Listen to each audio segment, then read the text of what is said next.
This is CityCast Seattle.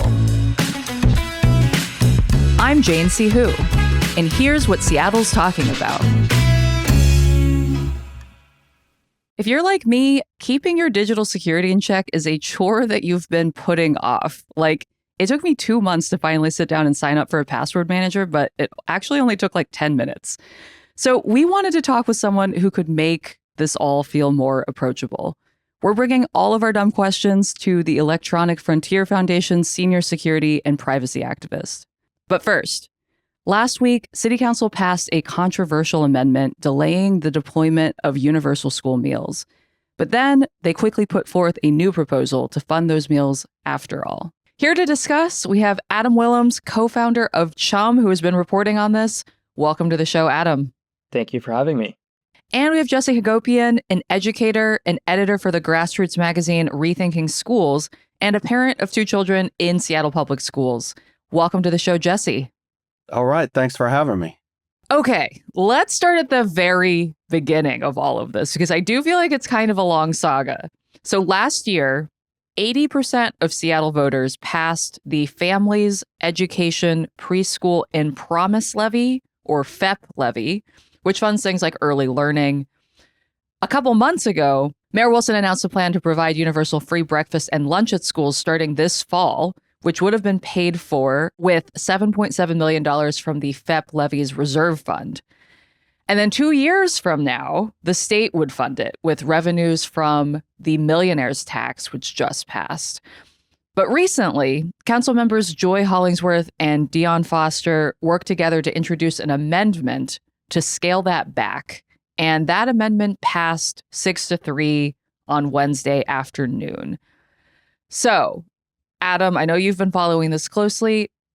Walk us through that amendment. And what does the millionaire's tax have to do with all of this? Council President Joy Hollingsworth, alongside council member Dion Foster, introduced an amendment on Tuesday, July 7th, that would essentially divert funding away from the Universal Free School Meals program for the upcoming 2026-2027 year, and instead use that money, which would be around $3 million, to fund, over the course of 6 years, a program specifically for the quote-unquote highest need kids to receive meals through grocery store vouchers and cards for weekends and school breaks. Their reasoning was essentially, we should be using this money for the kids who need it most and who need it most urgently. And those are the kids who are going hungry over weekends and over school breaks. That was one component. The other component was they cited the millionaires tax, and they said state level education funding might be uncertain quite soon after November if a ballot initiative that's currently being put forth by Let's Go Washington that would overturn the recently signed millionaires tax. A large chunk of that money would go towards funding education, as well as, starting in 2028, universal free school meals. So their reasoning was, one, we're only pushing back universal school meals by a year. And two, we're not sure that the money that will eventually go into universal school meals is going to exist in just a matter of months. So we should take that time to strategize about where the money's coming from and figure out what's next. Right. And we would more or less know what would be happening with that possibly by November. But going back to that first part, the idea that we should be focusing on the most needy. Jesse, I know you recently wrote an op-ed about this, and you were a teacher for many years and also a parent to 2 students who are in the Seattle Public Schools program. What does this mean to you? You know, sometimes people talk about this as just another policy debate or another line item in a budget, but I can't really see it from that point of view because I think about the faces of the students I've taught over my 20 years in the public schools. You know, I think about the kids I taught in Washington, D.C. when I first started teaching elementary school there. My students came to school hungry, not because their parents didn't love them, not because their families weren't working hard, but because they were living in a food desert in a neighborhood with few jobs, right? And a neighborhood that was shaped by decades of segregation, of redlining, and of disinvestment. And then when I moved back to my hometown of Seattle years later, and I found myself teaching at my alma mater, Garfield High School, I was in one of the wealthiest cities the world has ever known, and I'm still dealing with the issues of hunger in the classroom. And, I just want to say one quick thing about a student I had. I found out that one of my students at Garfield was homeless with about a month left to go of the school year. And he had a scholarship to going to college, but he was in jeopardy of losing that scholarship because he was looking like he might fail several classes and not graduate from high school, and he was going to lose that college scholarship. And thankfully, he told somebody that he was homeless. But there's a lot of stigma, and students don't always want to admit that they don't have a place to sleep at night. Thankfully, he told us. We were able to put together an academic plan and help see him through to graduate, and plans for helping him eat and take care of some basic needs. But we aren't always able to identify all the kids that need help immediately in real time. And that's why we have to have a policy of everybody eats. Any kid who walks through the door, we understand that hunger doesn't wait for forms to be completed, and so neither should our response. Adam, I know you've seen some of the hearings where people spoke about their experiences. I know people shared stories about how difficult it can be to apply for these programs and what it would mean to have universal access. Yeah, I think it was remarkable seeing the notion that universality and equity have to be somehow in conflict with one another, or that one has to be a precursor to the other. The co-sponsors of the amendment spoke quite frequently about sort of a staged approach or a sequenced implementation for sort of the most effective application of funding. And what a number of advocates were saying was like, in the grand scheme of things, if we look at Seattle's budget, we're talking about $4 million that goes towards feeding kids. Is this the most productive use of our time to be debating this? Rather than, if both of these things are clearly so important to people, why aren't we funding both of them at the same time? I completely agree with that sentiment. And it never made sense to me to counterpose an approach that would help the most needy kids who are disproportionately Black and brown, low income, with an approach that was universal. Saying we shouldn't have universal school meals because some wealthy children might eat is like saying we shouldn't build public transportation because a rich person might use the light rail, right?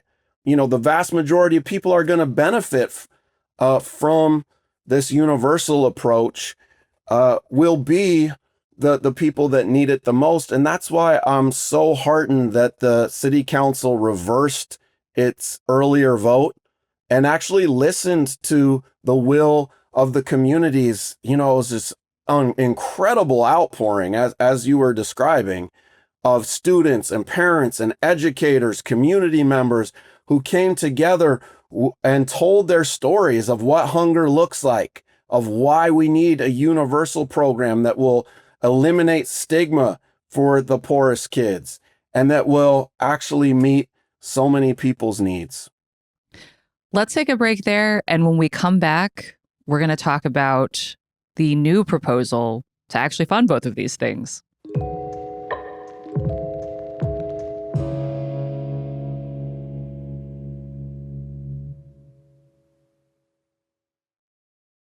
So less than a day after that initial 6-3 vote, after, Jesse, what you characterize as an outpouring of emotion and opinions about that vote, Council members Strauss, Council President Joy Hollingsworth and Council Member Dion Foster put out a press release saying that they were going to sponsor a new proposal that uses money from the general fund instead of the FEP levy that would allow the universal school meal program to debut this fall after all.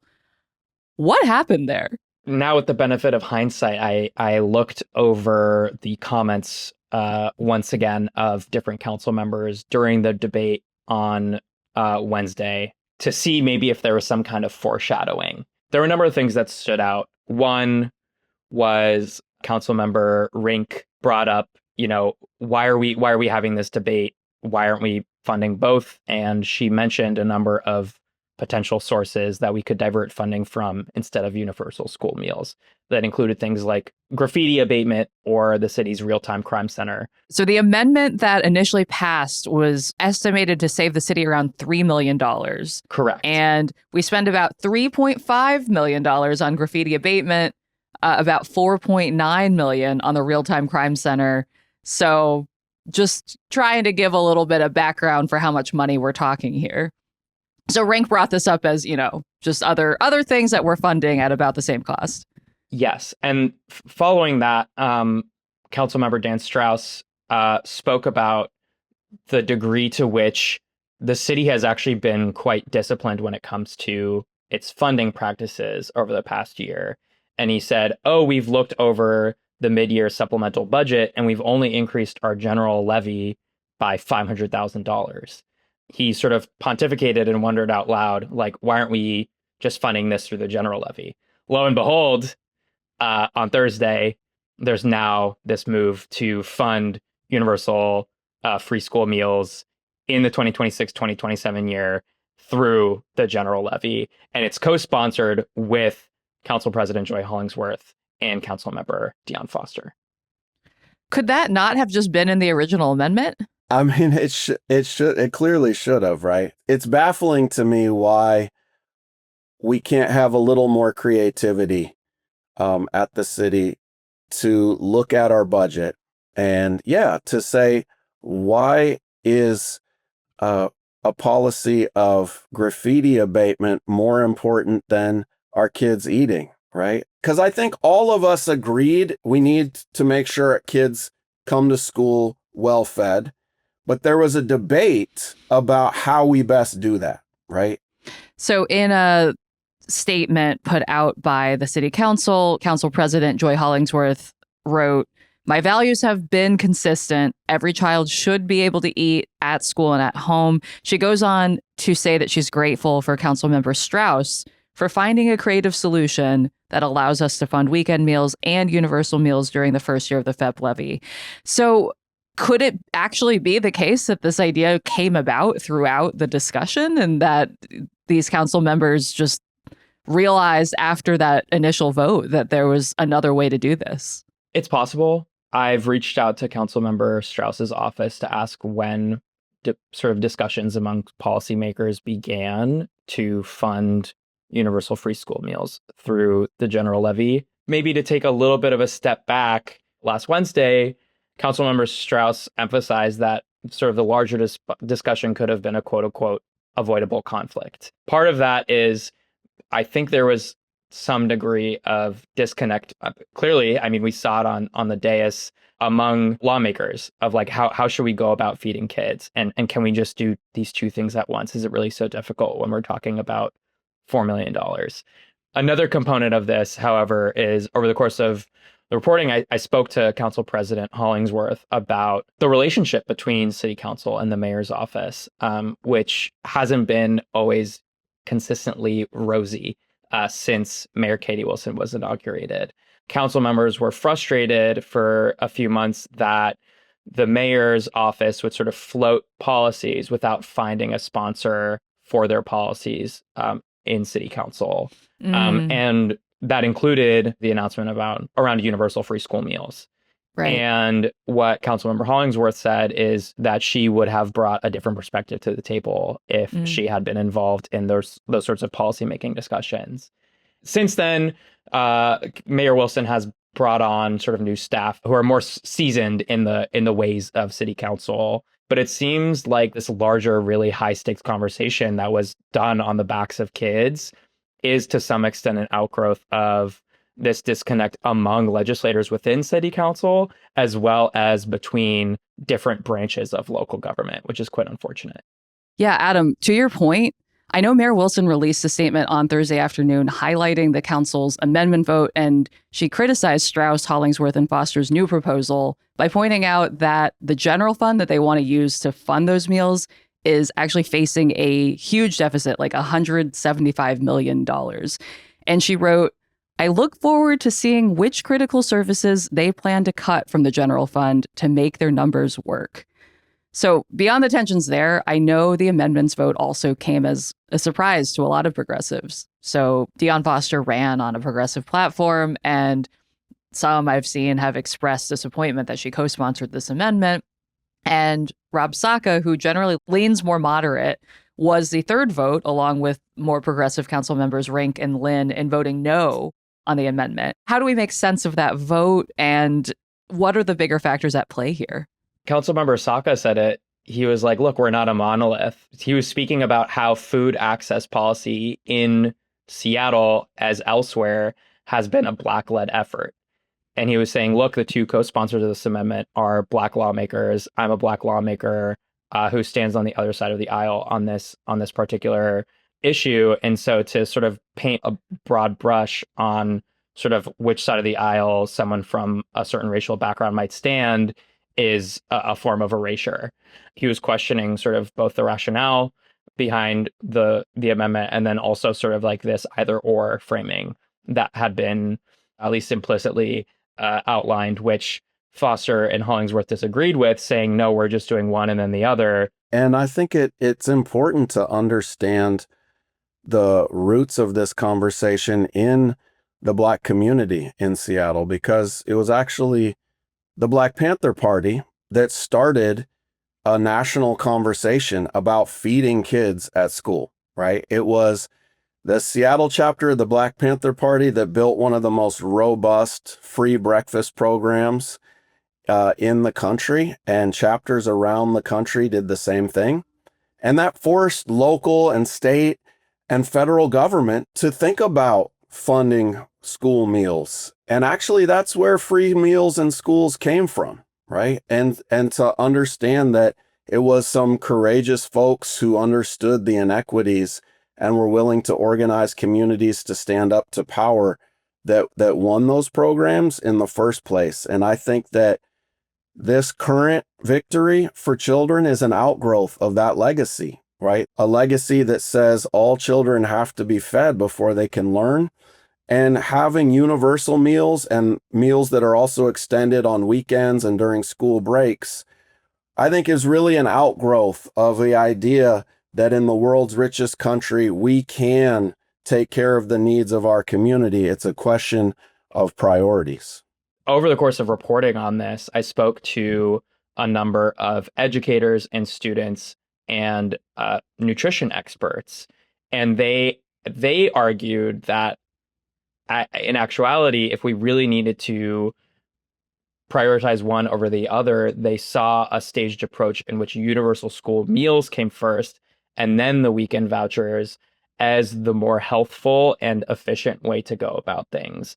One was that universality would help eliminate stigma and make students more likely to then be receptive to vouchers and other kinds of supplemental assistance. And the other component was somewhat cultural, which is when you only have a fraction of a school receiving free and reduced lunch, then the kids who have packed meals sit down first and they all congregate together in sort of the cafeteria while others wait in the lunch line and eventually make their way to seats. And it creates a form of segregation. And so when we talk about universal access, there's also this question of, having all the kids eat together. No doubt. And we don't have to guess at what the outcomes are going to be of universal school meals, because 9 states have already implemented universal school meals. So we can just go look at the studies in those states and find out that uniformly there is an avalanche of research that shows that it actually reduces hunger in schools, reduces or eliminates the stigma. It dramatically helps Black and brown kids disproportionately. There are families of 4 making $60,000 a year that don't qualify for free meals in the schools. $60,000 a year for a family of 4 in Seattle, that's not a living wage. That's not a wage that can eliminate hunger. And so we actually have to have an approach that goes beyond just the very most needy families to actually meet the needs of people in Seattle, because inflation is through the roof, not only across the country, but especially in Seattle. And so we have to have a policy that recognizes that more and more families, gas prices go through the roof, as housing costs go through the roof, are not going to be able to afford groceries. So the people we identify today as being the most needy, that won't be the population tomorrow as it grows and grows and grows. The universal approach is the only way to meet the true need. I think the reason why this particular debate in city council perhaps touched a nerve for folks is because it just feels like one drop in the bucket of this much larger question of affordability and equity in our city. And because I think we all kind of agree on a base level that kids should be able to eat. It feels like such an uncontroversial thing. And yet there's still so much debate over what the best way to do it is. And I mean, in this situation where this amendment passed and then very shortly after, there's a new proposal that would actually still allow this universal school meal program to move forward, do we see this just as a win? We have to celebrate, because now every student who walks through the door will get to eat.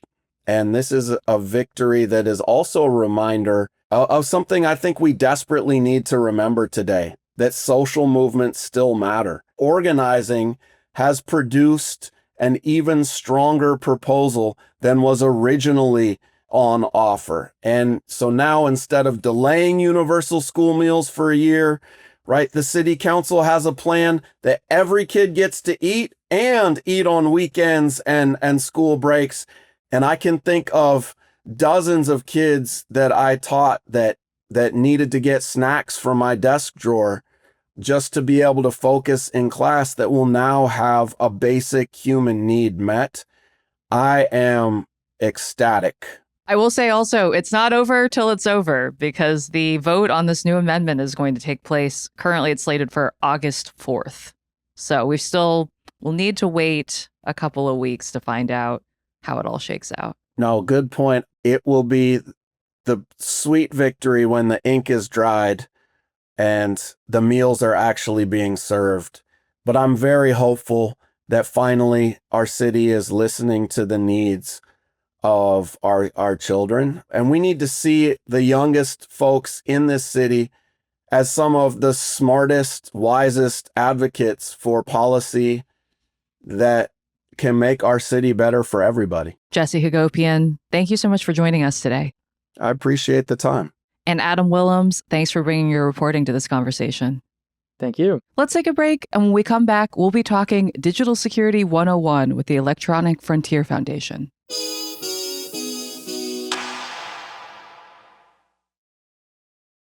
Lately, it feels like every other day I'm getting an email from a big company telling me that my personal data has been compromised, or that a new way of being surveilled has just dropped.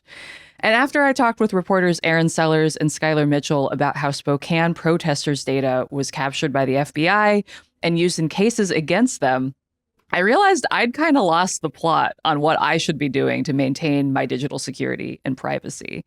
And that is why we've invited Thorin Klosowski to the show.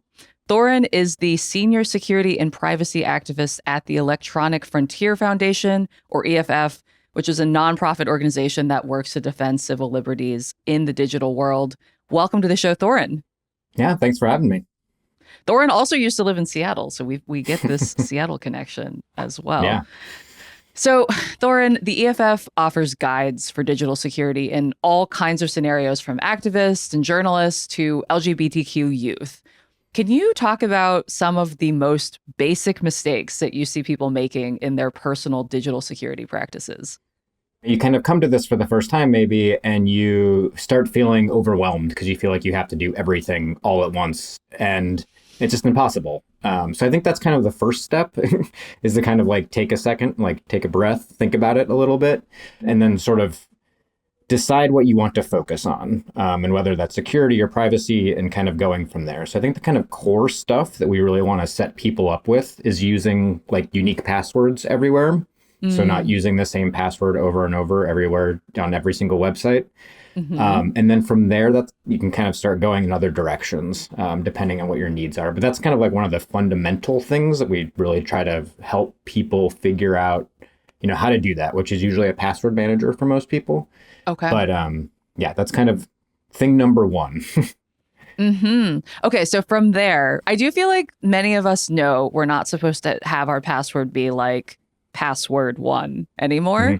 What would be maybe a step beyond that in thinking about security and privacy? Yeah. I think the next step, nicely enough, is two-factor authentication. So that's putting that second factor on those same accounts where you just set up that nice, unique password. And that's the kind of code you might get from a text message or in an app or that kind of thing. Most people have interacted with that at some point. Also, this seems like another very fundamental one, but making sure your devices are up to date. A lot of the reasons that like exploits happen, the way law enforcement's able to access devices, all of that kind of stuff is because software is old. So I know sometimes it's like annoying when you have to update your phone, it takes forever, and then there's these new features and it does all these things you don't want it to be doing. But that is like a very fundamental, important security step that like there's a lot of patches in there that kind of help protect your data and make it so anyone who grabs it, whether it's a person off the street because you dropped it or law enforcement, can't easily access what's on there. I'm really feeling what you said about once you start thinking about it and you realize the cascading list of things, because I'm like, okay, I haven't updated my operating system on my computer because it says I don't have room on my computer to do that. And so I need to delete some things. I mean, okay, so it seems like updating your phone, password manager. Are there any other kind of basic things that you would recommend people should do? Depending on who you are and what your kind of needs and concerns are, it's also good to kind of go through maybe your social media profiles, kind of figure out what's public, what isn't public, make sure that that's set up how you want. It's very easy, especially if you've had accounts for a long time, to maybe be just blasting everything off into the public sphere without and kind of just forgetting that you're doing that. And I know that there are services that do that for you. Like I've heard of Delete Me, for instance. Are those secure? We usually refer to them as people search sites. So those sites kind of opt you out of those. Delete Me is probably the most popular one. There's another one called Easy Opt-outs, another one called Optory. They all kind of have different effectiveness levels. Consumer Reports actually did a big deep dive into them a couple of years ago. That's worth kind of referencing. They kind of do what they say they do. They have different tiers of cost that you're kind of paying for there. But they kind of go through, and so if you've ever searched for your name online, you've probably seen your address and phone number and that kind of thing pop up. And so those services go through and they ask those companies to delete that information for you.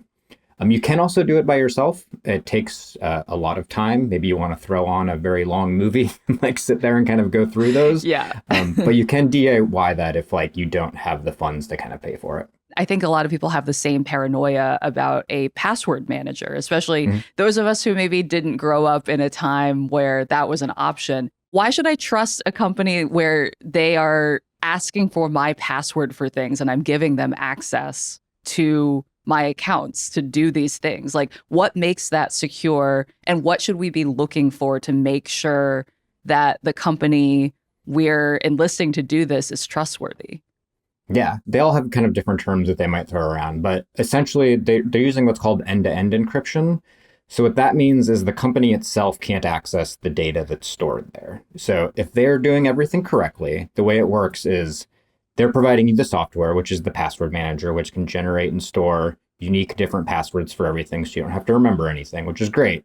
And they, as the company, cannot access that vault or collection of passwords. They still have some information about you, your name and credit card info and that kind of stuff. But like the actual contents of those vaults, they can't access. We've seen various things happen over the last couple decades with this sort of software. LastPass has had a few notable incidents where their vaults were leaked out. But even in that case, where the LastPass stuff got out there, no one was really able to access the contents of them unless they knew the password. It's basically like a locked safe, and someone has to invest time to actually try and open it. Mm-hmm. Yeah. So, speaking of end-to-end encryption, I know that's one reason a lot of people moved to using Signal. And I think, especially in the case of the Spokane 3, a lot of folks have been wondering, how secure is Signal? I know that they also use end-to-end encryption, but I've also heard about some exceptions where people are able to somehow see into those chats. Yeah. So Signal is very secure. It's what's called open source. So that kind of means that they kind of publish everything about how the software works. And so security researchers and very smart people can look at it all of the time. That's kind of how we know that it's still secure and still working as it's supposed to be. But that doesn't mean it isn't possible to access messages in one way or another. The way the encryption works is it encrypts it while it's traveling along the internet. But on those two ends, it's unencrypted. So that's why on your own device, you can look at it and you can see the actual contents of the messages. And the way that most things have happened with protesters and other various situations over the last couple of years is law enforcement is able to access the device itself. And once the device itself is accessed and unlocked, then they can see the contents of the messages too, just like they can see everything else on your phone. The other way that we've seen that happen is people being added to group chats on accident or unwilling, like not really knowing who they're adding. Yes. I think we heard about that with some major national security issues. Yeah. So that's another way. It's like it's a human error. It's an accident that is, again, someone is able to access the contents of those messages because they're in the group chat with everybody else. But it isn't like an actual flaw in, the actual encryption itself. Yeah. Well, I guess to that end, I guess the privacy situation is only as good as the person on the other end that you're sending a message to. Like, if they have a fairly unsecured system, it seems like that might put you at risk as well. Yeah. There are some settings you can turn on as Signal and WhatsApp and other end-to-end encrypted chat apps, like disappearing messages and stuff like that. And those always work on all ends of the conversation, whether it's a group chat or between two people.